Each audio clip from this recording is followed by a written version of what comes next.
Hey everyone, today I wanted to show you how I painted this nice steam engine from 1886 that got from Caledonian Railway. This is wheel arrangement 422, tender number 123, built in 1886. It's a very beautiful classic engine with a single wheel axle, so I thought this would be fun to actually paint. So for this painting I like to keep things simple. My favourite go-to paper is Station Island watercolour pad. This is quite a cost-effective paper, it's not too expensive, not too cheap and stuff.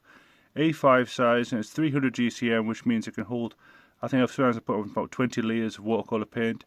So this is a very good watercolour paper. It's nice and thick, and I can add lots of layers to it. So to keep this simple, I'm just going to be using watercolour pans, although these are sometimes said for not being saturated enough, but I feel they do justice enough. Just a nice watercolour pan set with a fine brush, a medium brush.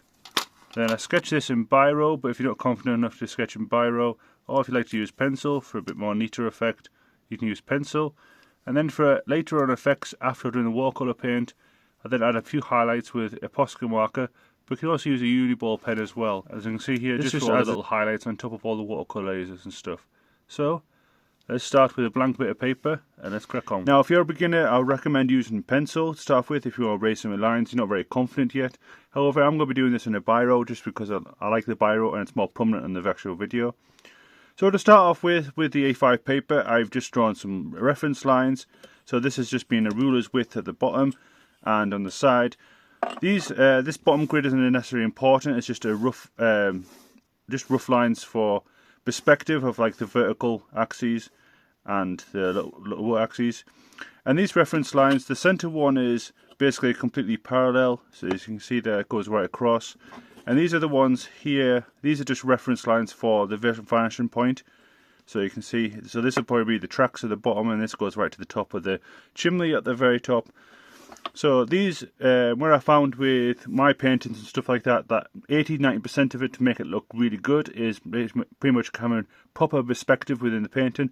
So having these lines here allows my perspective to remain like legit throughout the whole thing. So I've got the reference photo for the centre line, which will be the runner board right across the vehicle, the train. The bottom line will be the tracks, and you can see how it doesn't matter how much more difference it is. Maybe just like just a little bit further on this edge to come down where you want the tracks to be, and then up here. So you can see how it's going to be more prominent at the front to the back. So just a few reference lines there. They might not be completely accurate. I might go over them and stuff like that. But again, just to give that vanishing point. So to start off with, I'm going to do the rough shapes, and then from the rough shapes I can then add details on top of it. That's the way I like to deconstruct these pictures. I don't want to work details straight away because that helps warp everything out. But if you work with the rough shapes first, then you can work out those and then work the details on top. So I don't want to go too far forward with this, so I'm going to keep the edge of the buffers here. So this will be the edge of the buffer.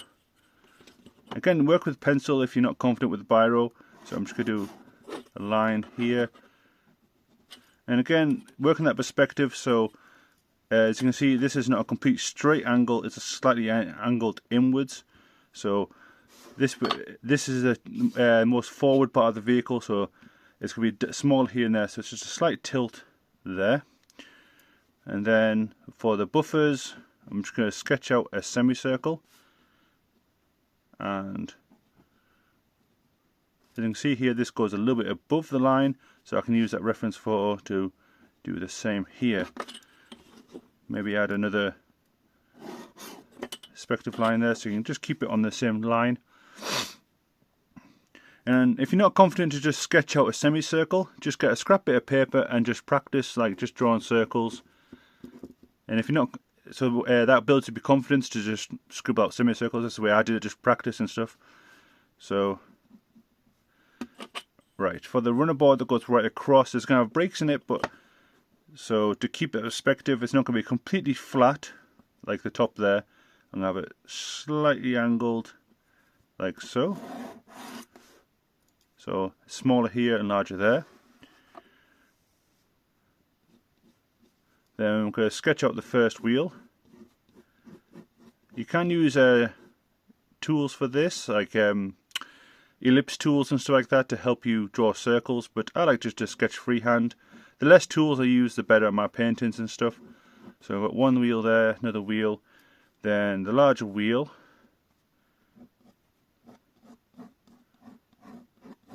Up here. So that goes right at the top. Might be a bit too big that, but we can work with that. Then, as you can see, these wheels here, I'm going to have a little more skinnier wheels going here. And I noticed on the picture reference, this one goes a little bit above the runner board. So these ones are below, so I'm going to keep that below. These ones got a little bit in. And then it's got 3 for the tender, so keep these more skinnier. So 1. I might change these, but this is just, like I said, getting the basic shapes in first. So there we go. And so I want another line for the other side of the track. So if I keep the angle there, move up, tilt it slightly. Maybe it needs to be a bit thinner, so maybe so it works to that point there, like so. I just noticed a reference photo and I've made these buffers a bit too wide, so I'm going to bring these buffers in a bit more, so maybe about there. So if you're using pencil you can just erase that, but I'm just keeping it in there. It's just a rough sketch anyway. So, and then using the ruler again, you can go across. So, and look at the reference photo, the other wheel will be about here. Okay, so you can't really see the other wheels, but that's the other wheel on the other side. And then I'm going to draw a circle for the boiler, so come back here from the buffer line.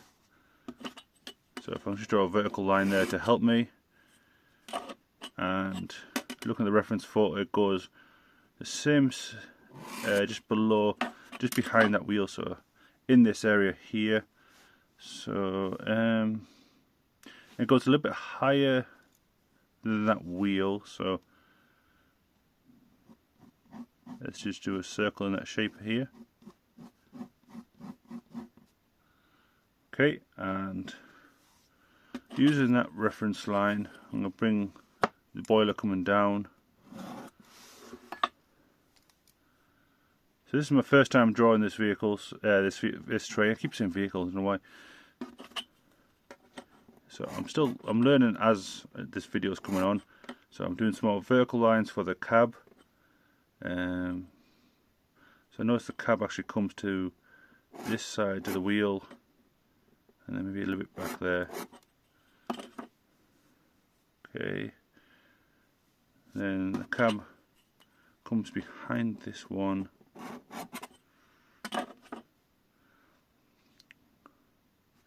Then the cab, this is the boiler coming down, and the cab overlaps it here.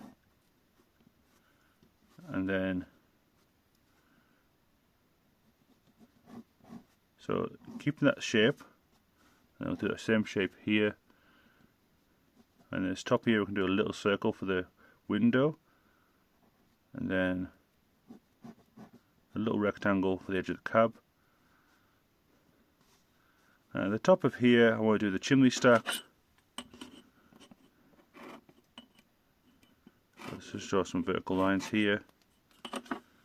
Then just another semicircle at top, and then for the pressure dome here, so it's a little bit above that line.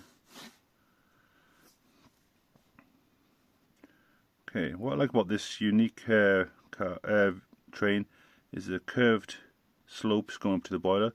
So I'm going to start just a little bit from here and sweep this line up.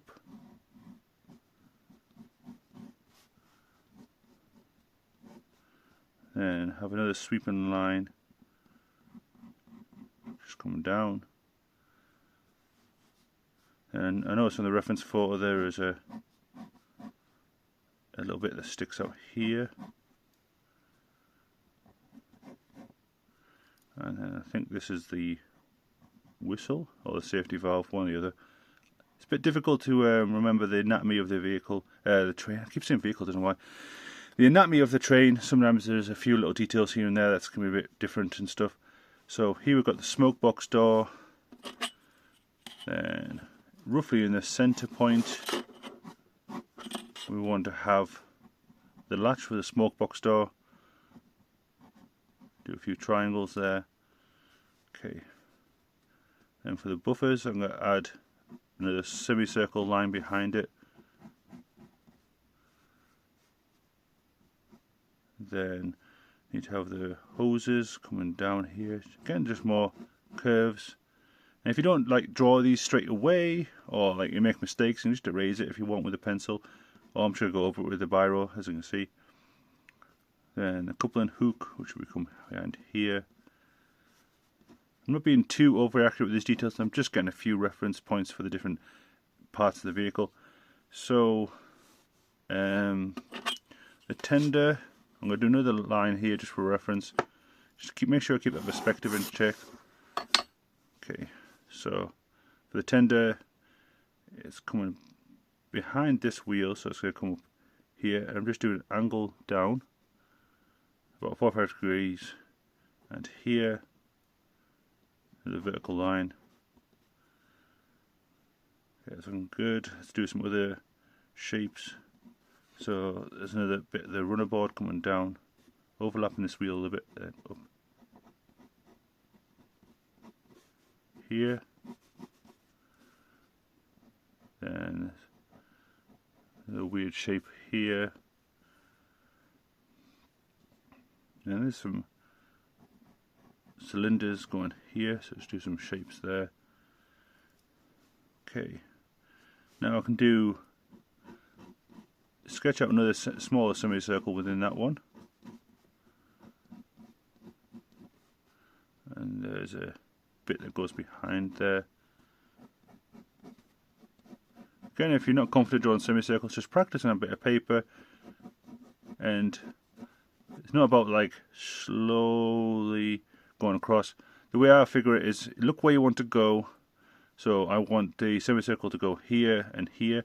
So just focus on that and just aim for it. Don't slowly go. That's how I make wobbly lines. Just look where you want to go and sweep. Look where you want to go, sweep, sweep. And if you don't get it straight away, just sweep again. Then this is where the engine finishes. So little rectangle there, another little rectangle there. Then it's quite tricky, the suspension on the back, so I'm going to just do a few. I might go back to this to make it more prominent, so just a few little squares there.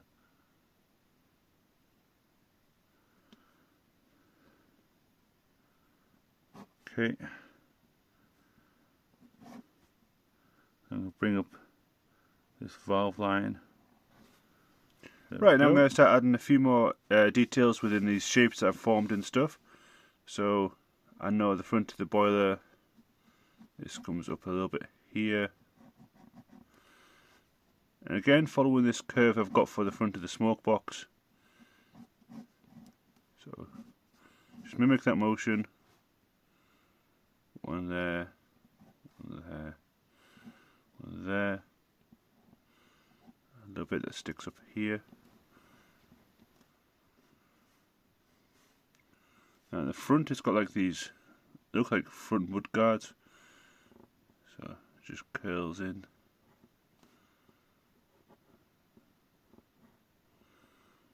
There, and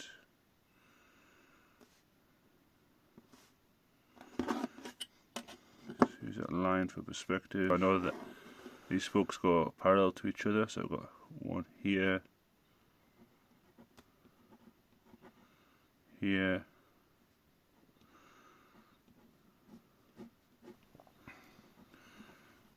so when they've got to do maintenance on the front and things, they're going to have a handrail to hold on. A lot of the times they'll do maintenance sometimes even when the train's moving. So I'm guessing if they walk across this runner board, they've got this handrail to hold on to. And then this curves up, overlaps a little bit.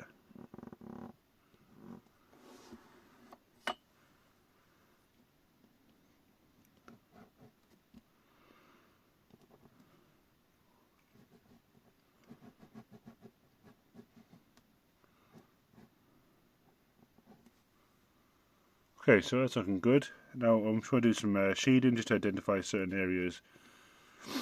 Make some areas a bit more darker than the rest, just to help, just like make sense of all these like sketching lines and stuff. So with a biro, you can do this with a pencil if you like. I'm just going to make this a bit darker.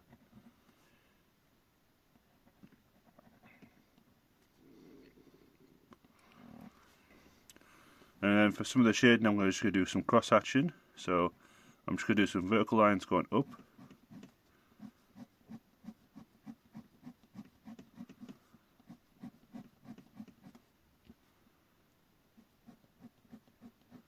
Not too much on this area because this area sticks out more.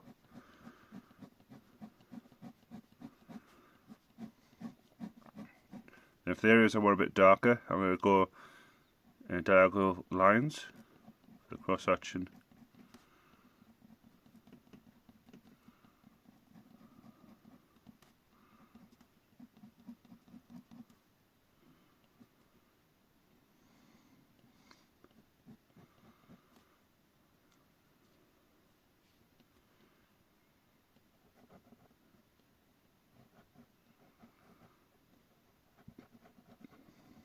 Let's make this darker underneath the engine.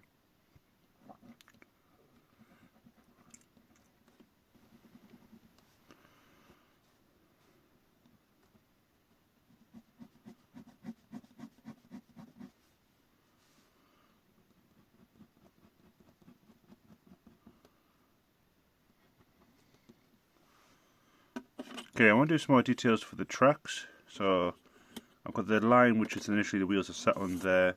So I'm going to do a second line just underneath it. Again, I'm not doing it completely parallel to this one, so I'm just going to do a slight angle. Keep a perspective in there. And again for the inner one.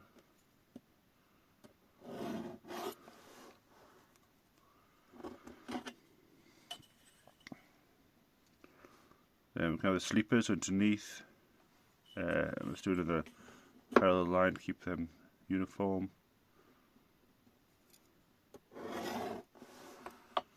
So the sleepers are just going to be the wooden planks underneath the rails.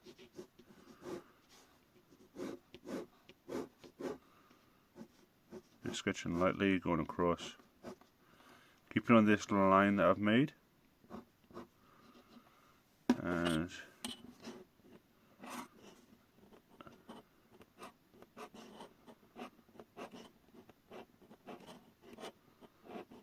as it gets further back, I'm going to make them more and more flatter.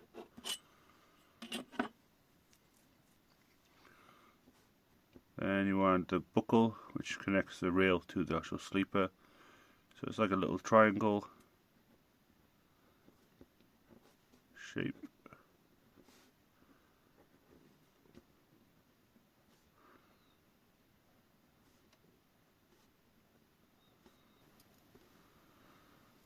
It's looking good. Another curve here on the bogies. This is looking a little bit complicated here, so I'm just going to shade some of these areas up here just to make it a bit more prominent.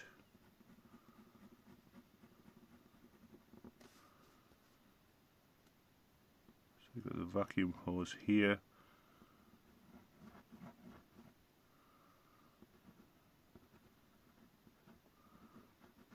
Some of the coupling chains and the hook behind it.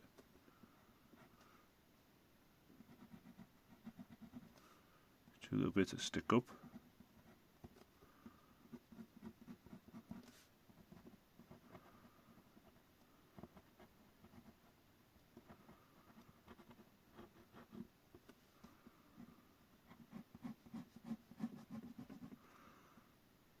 Some hinges for the smoke door. This is the nameplate here.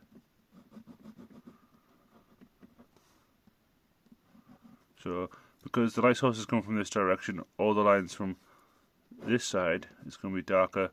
So this is on the darker side, lighter side, darker side.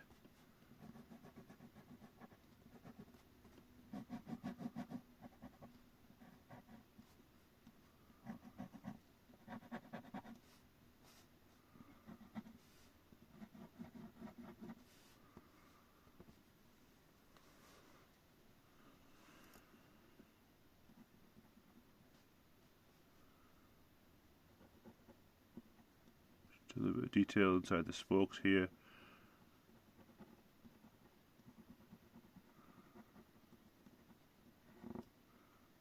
It doesn't matter if you don't get this right first time or if you make mistakes and stuff. This is just a rough sketch and I'm just having fun. And I don't worry about making mistakes. Like I said, I'm just doing this in biro, and anything I want to actually change I can just modify and sketch. I mean, even if there was a line going across or a line going here or a line going there, it's fine, it's not going to make much difference to the actual picture.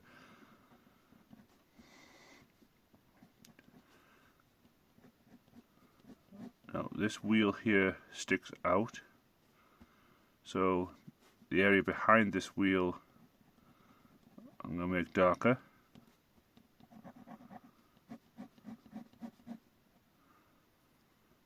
It's got a little badge here, a little logo there.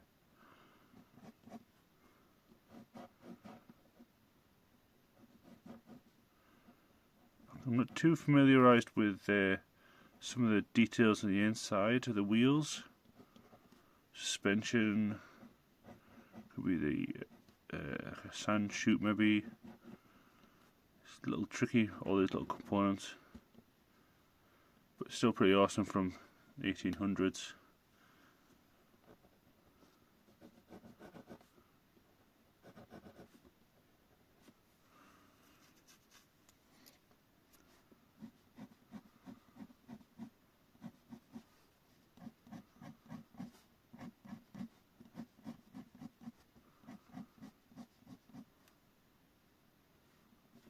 Looking good. Haven't done much work on the tender yet, so let's do a bit of work on the tender.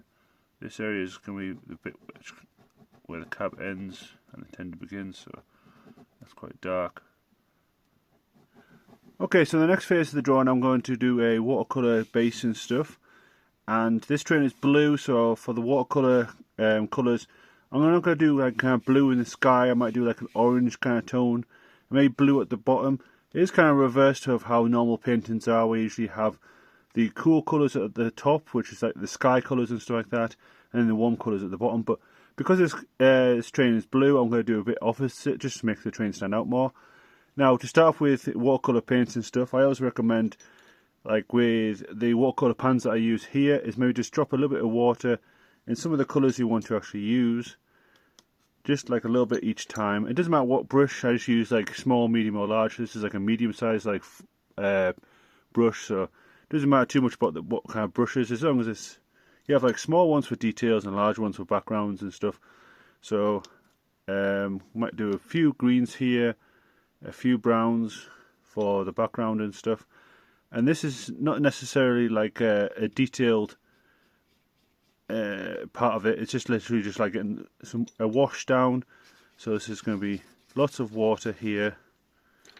I've got my pot of water just next to me, and I'm literally just applying a wet on wet technique. When it comes to the initial like train itself, I will apply like a more build up the layers with dry on dry. But because this is just wet on wet, I'm just literally just throwing the paint on, just to get like a base colour.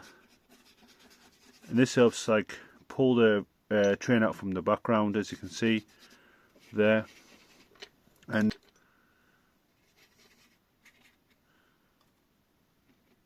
so some greens here. Just gonna let that naturally mix in.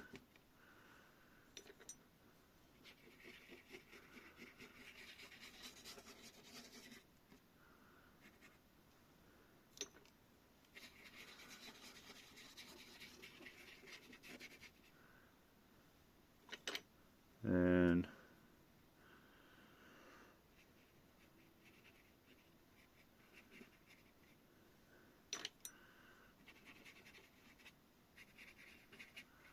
just a bit of undercolour here, just for underneath. Even though this train is blue, I'm just doing an undercoat of just orange here. This will create like a nice shadow colour.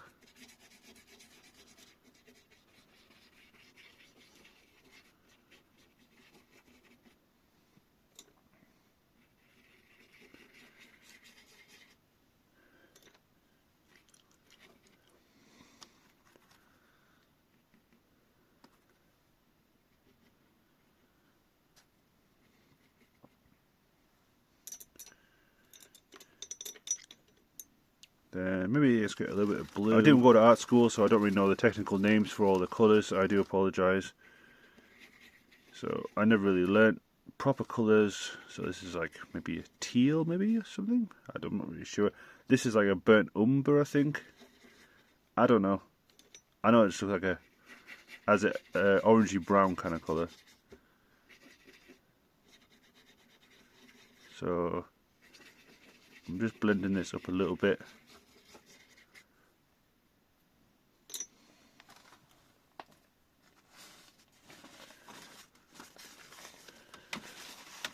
And there's a bit, quite a lot built up at the bottom area, so I'm just going to dab it with a paper towel. This also can create some nice textures.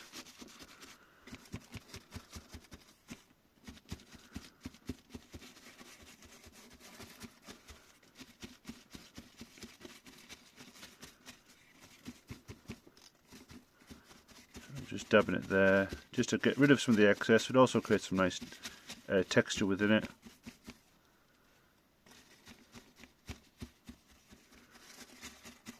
You don't have to be precise at this moment. You can go over the picture, because where you want the actual more paint to be more focused in and stuff like that, that'll get more attention, and what gets more attention will be more prominent. So even though I'm just going over everything right now, this is just a light base.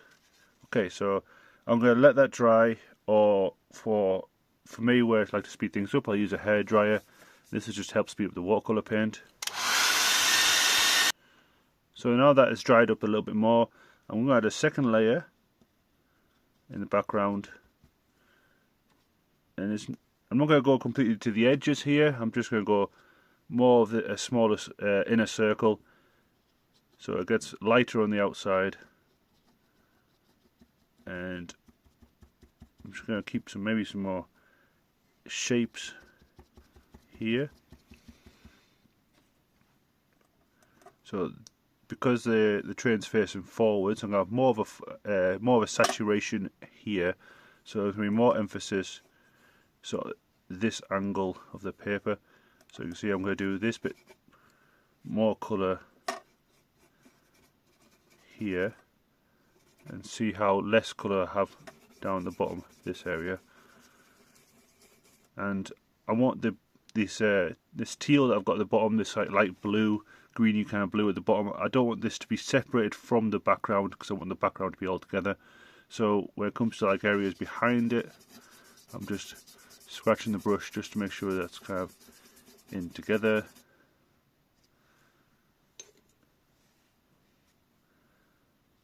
And this bottom bit is faded, so I might just go another layer of green.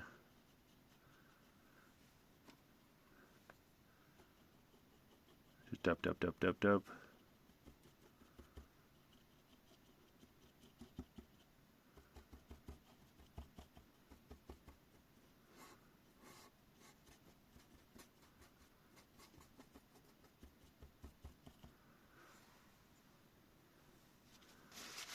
Just getting to the edge, I'll just dab that away.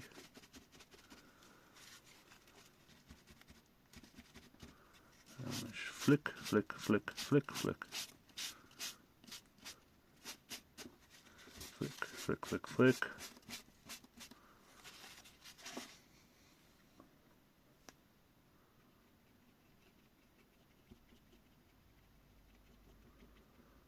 Sometimes my paintings come up to like 15 layers. So this is like maybe the third or fourth on this one area here.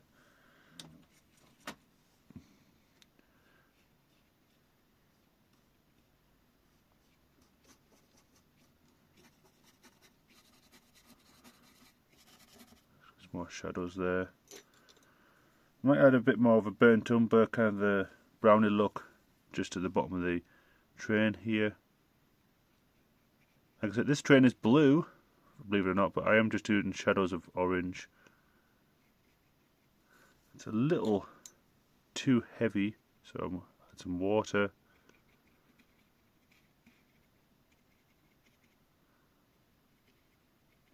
And then lift it off. Dab, dab, dab, dab, dab.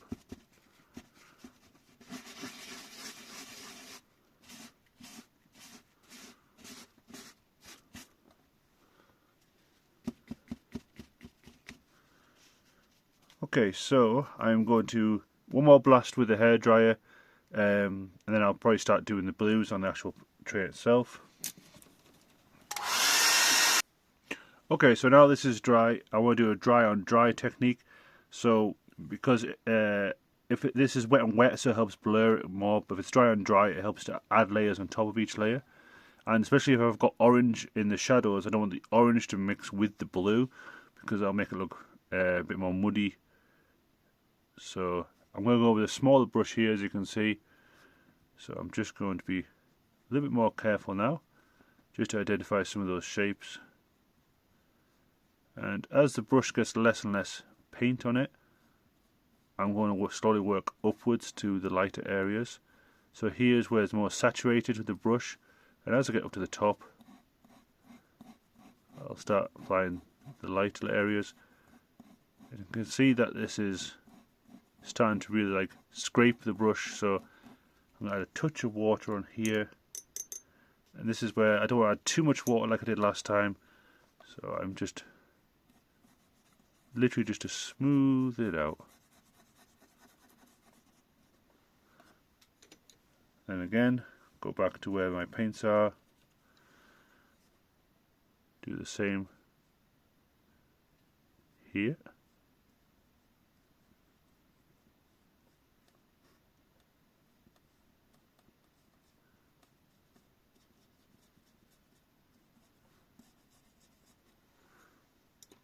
And just use a little bit of water to smooth this out.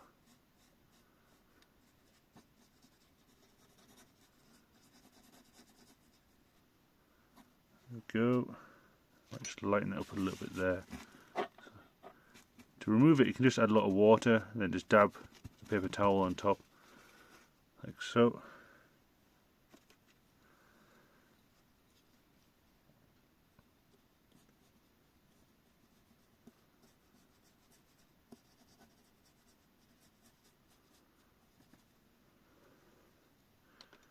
There is black here for the front of the smoke box, but I'm going to add the black at the end because I don't want the black to actually blend with any of the other paints there. I can add black now, but if I add blue, and it might merge into the black and it might make it all muddy again.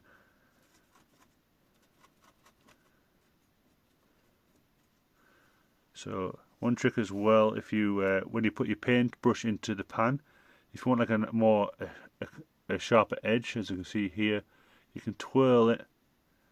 That's what Bob Ross said, just like twirl it into like a point. So again, blue for the spokes.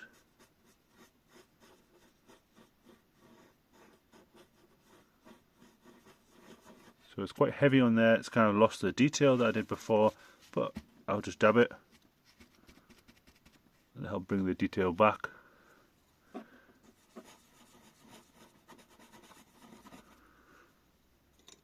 I know some of these areas are going to be quite dark, so I'm not being overly precise yet because I know the areas around it. I'll just add black on top. So this is, and this wheel itself here, I was looking some more research and stuff. This wheel itself is actually 7 feet, 7 feet in diameter. This single axle driving wheel, so it's quite a hefty wheel. And it's only, I didn't realize it was only. I know I should have, but I didn't realize it was actually just one wheel driven. It's pretty cool. Now this area here, so we could call it the wheel guard or something, because this sticks out behind, in front of behind it. So I'm going to keep this area light.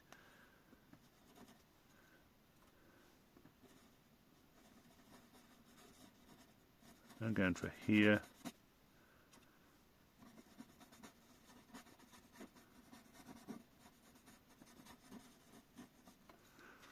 Again, lift that off.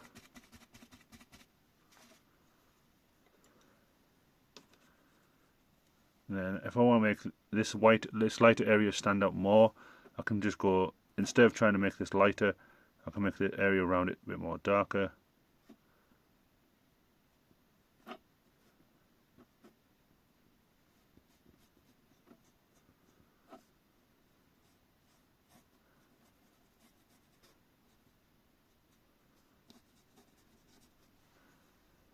So remember the light source is coming from this direction, so any light coming from this is going to be darker.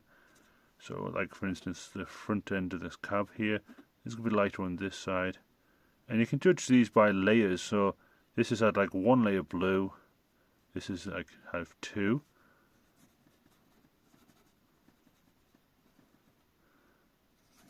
And I'll have to do the pressure bit at the top. Start with the dark area first, then work way into the lighter area.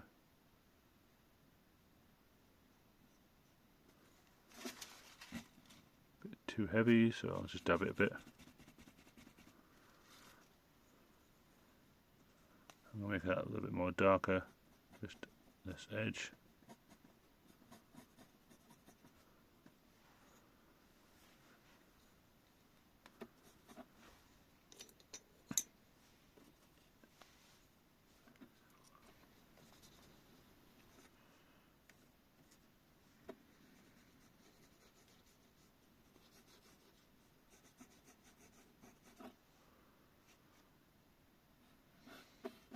And maybe a little bit of blue for the wheels. Okay, so I might go back to that later on, see if there's any other like blues I want to highlight.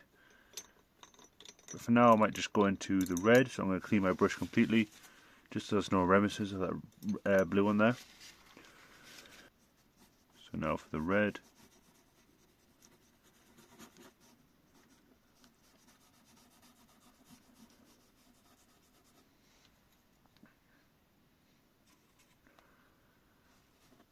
So we've got the red buffers, supports here.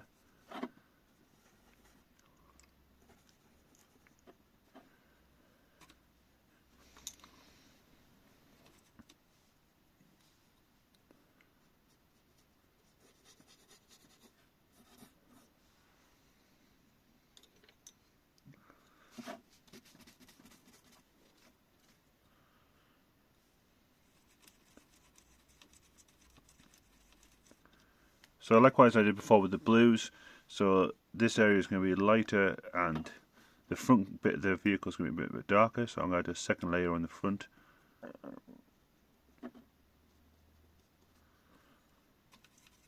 And a little bit down here, like so.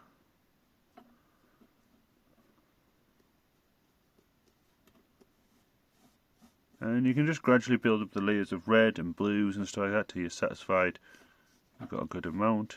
And like I said, if anything, if it doesn't feel light enough, you can always go make the area around it darker.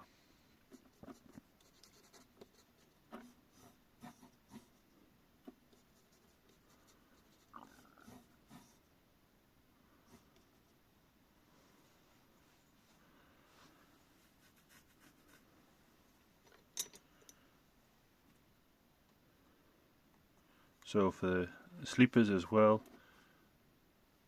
I've just got like quite a dark brown here.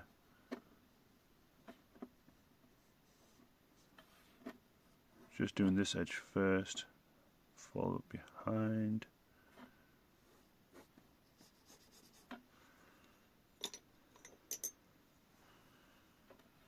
Then they're actually dipping back into, I'm just dipping into water now, and I'm just doing lightly on the top. So I applied the paint at the bottom, but I'm just lightly using a bit of water on top just to smooth it out into the top, so it looks like it's a dark shadow.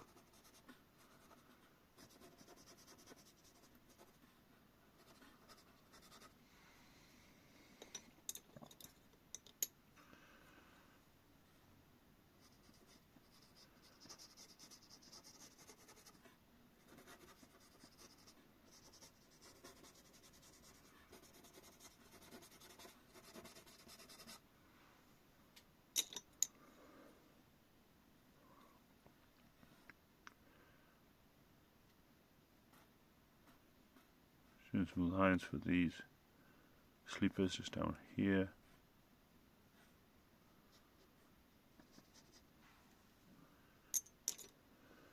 Might just make that a bit lighter.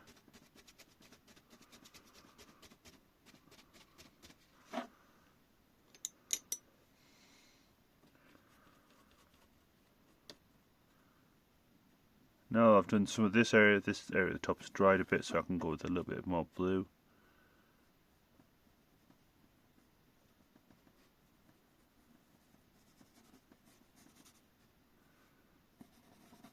Just to build that up. And then maybe a bit more darker blue here. Then in between the spokes, I'm going to do a bit more dark blue. Again, keeping that point rolled. Just get those precise areas.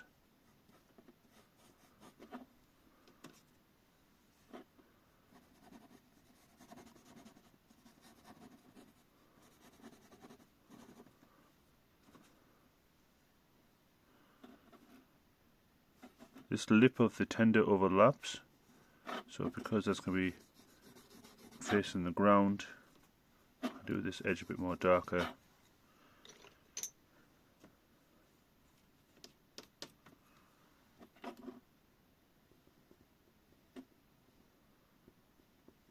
So see how the edge is a bit more darker there than underneath.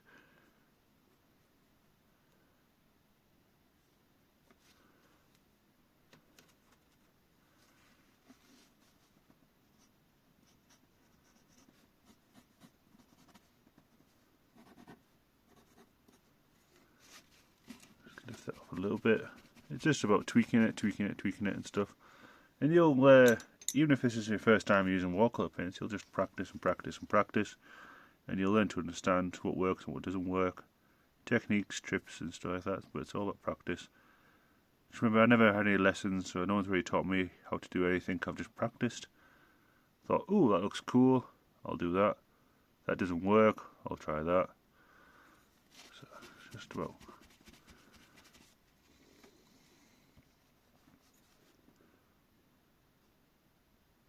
I think that's my session for tonight, and I'll come back when this is a lot drier and then tweak it again for different colours and stuff. So I'll just apply a little bit more darker blue just on these edges here, just a little bit off camera, just while I was trying to finalise a few things. Now I'm going to go into some more dark blacks here for the end of the boiler and the smoke front door. I'm always precarious about adding black within a painting because it can really change how the contrast is, so I'm always just a bit skeptical at first on where I want things to go. And likewise before, I'm going to start with the darkest areas where the paint's quite thick, and as it gets lighter up here, there's less paint on the brush.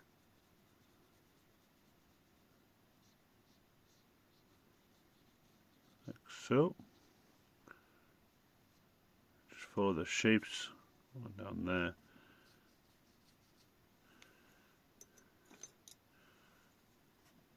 Got a bit of water on this edge here.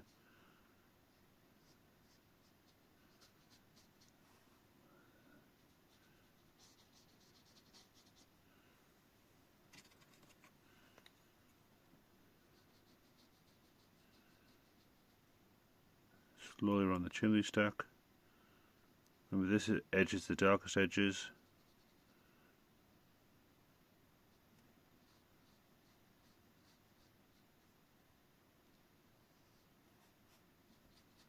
Just put a touch black here, and just a little bit here.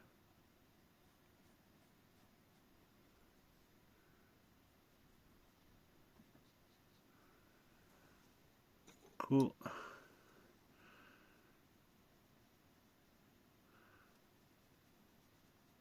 And even if it's not a completely jet black to start off with, I can always go back and add multiple layers.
So while this area is just drying, so I've applied a lot of water on there, just get like a nice wash of dark grey and stuff.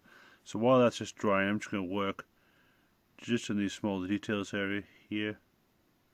So behind this wheel.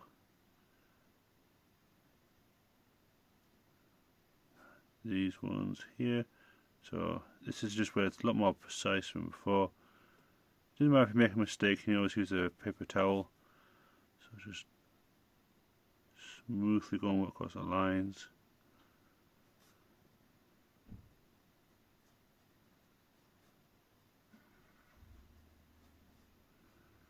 Not putting too much paint down straight away. Just gradually building up layers, that's what it is about watercolour paints.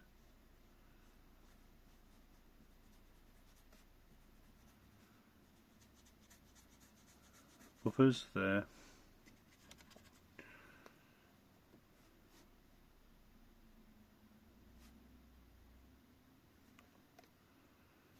I want this edge to be darkest, so I'll start on this edge.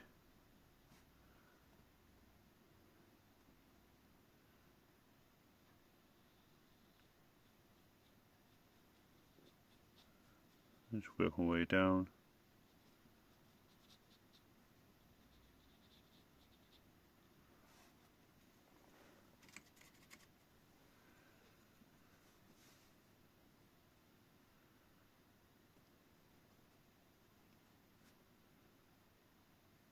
Just a little bit under where the buffers are.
Okay, so far as you can see, I've just been applying the black in certain areas, especially under the sleepers and stuff like that. It's just gradually building up the layers throughout it. It's all about some areas you want to just like build up more and more layers where you want the darkest areas to be. For instance, the darkest areas behind this wheel here, so I built like 3 or 4 layers there. I'll probably go into some more layers in here. I'm just waiting for this to dry. But the darkest areas here, which has got about 3 or 4 layers, and up here is maybe just 1. You see again with the blue, where this blue at the very top, that's only 1 layer, but down here is like 4 or 5 layers. Okay, so I've got a bit more blue just on from the pans. Now I'm just going to go a bit more detail around this wheel. So just follow that curve a little bit. Then just in between those spokes that I drew,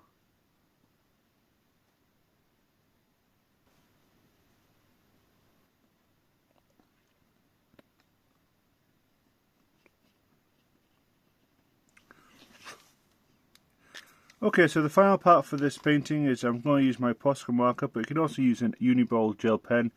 Just apply a few highlights on a few raised areas and stuff, just to really help pull that contrast around. So one of the most noticeable things I did just do test there on this side, which I'll be doing a little white highlight around the actual tray itself. This is not really too realistic kind of approach, but it helps. It's an artistic choice to really help pull the train out. Like so, and emphasizing the shape. Try not to get like a solid edge there, so what I'll do is I'll just flick it with my finger and I'll just blend it down. A few lines there, flick it down. Go back to my ruler for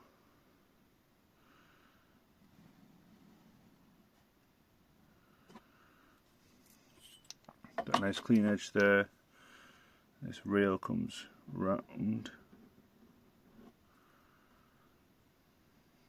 There's a nice line that comes up here.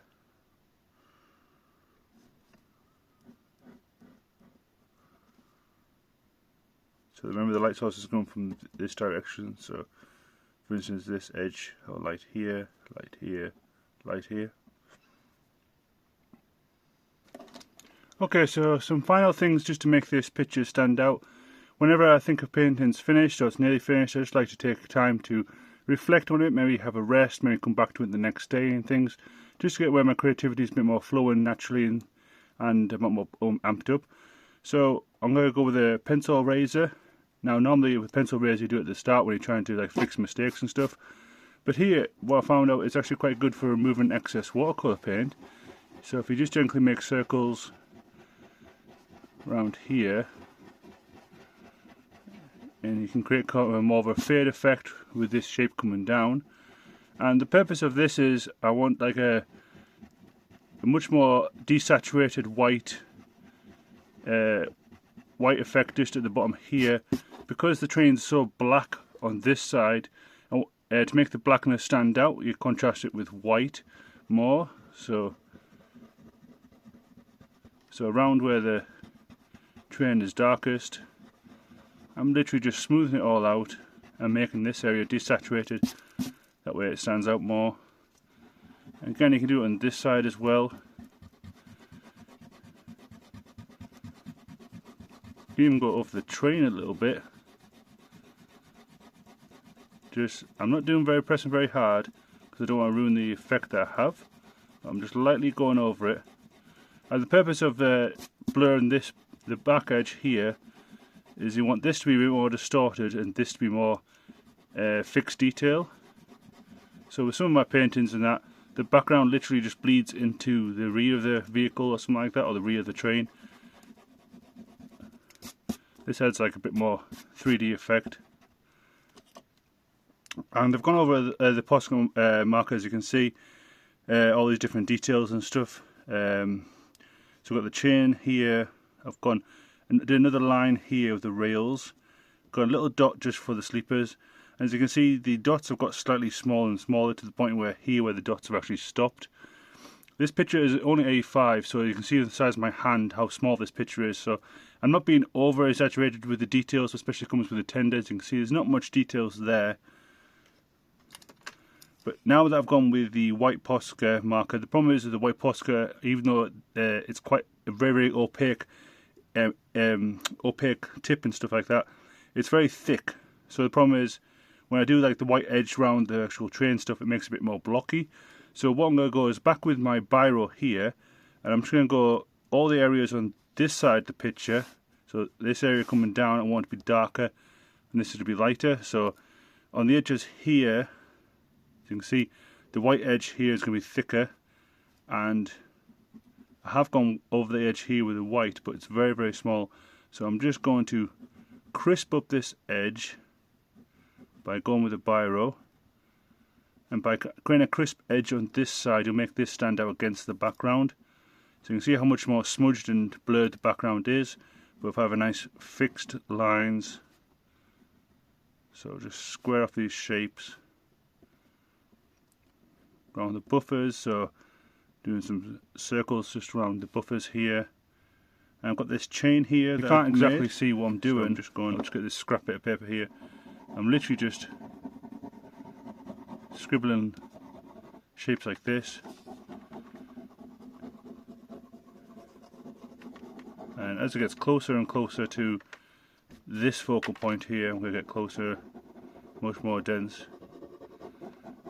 Again, this is not hyper realistic, this is just an artistic choice just to make the effect. Okay, so another few more details. This area I want to stand out more because it's lifting above, so I'm going to make this area darker around it. Posca, and then I'm just going to do tiny few lines. And this white line I got here for the rear of the wheels, it's a little too thick, so I'm just going to go with the biro again and just go over that just to thin those lines out a little bit.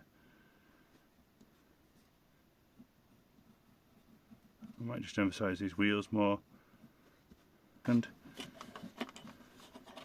a C and R on the rear of the tender and a little logo, so I'm going to add those in. So I'm just priming my Posca marker and then just do a C and an R. There's a little logo there, little logo there, logo there, logo there. I think this is the whistle or something, so maybe the safety valve. So again on this edge I'm just making it lighter. Make this lighter.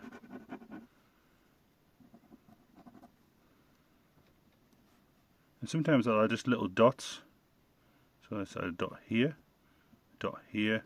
and bring a line coming down, so a dot over there, maybe a dot there, and dot there. So this helps just pull it out more. I mean by how the Posca marker is a bit thick, where they've done the C and the R. So I'm going to go in the biro and just thin this out. There's C and R. It's a nice sharp edge here from where the tender is.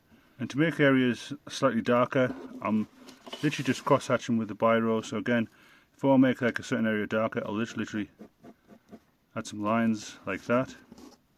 So for instance this buffers, I'm literally just flicking those lines.